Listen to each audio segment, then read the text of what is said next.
Let's answer some of your questions now. First up, got one for you, Weiss. From Chuck in Mississippi. Thank you, Chuck, for the question. I own positions in Xilinx, Lam Research. Says Chuck, should I hold or sell them now? Weiss, what should he do?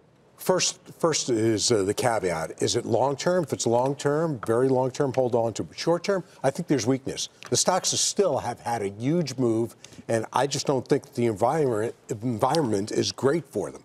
So I think there's way too much optimism in that sector. Okay, Victor. So if it's a trade, I'd sell. Okay, sorry. Victor in New York, for you, John. Okay. Oil, anyone see it topping $60 by the summer?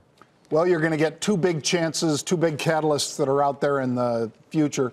One is the OPEC meeting in April. The other is June.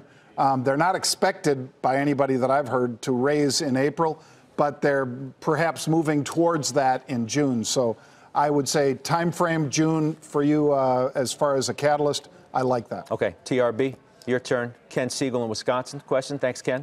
Broadcom, what do you do? Yeah. Buy, sell, hold. So the stocks pulled back a little bit with the rest of the tech names this week. However, the uptrend is still intact, and I would actually have a very tight stop here. 255 to 260 area seems to have been the former resistance. Once it broke through on convincing volume, it was a legitimate breakout. Now it's retesting. So if you want to know where to manage your risk, that's where I would put in a trailing stop. And if you're wrong, you're going to find that very quickly. All right, good stuff. Kate Moore, I have one for you from Ken in the Bronx. Okay.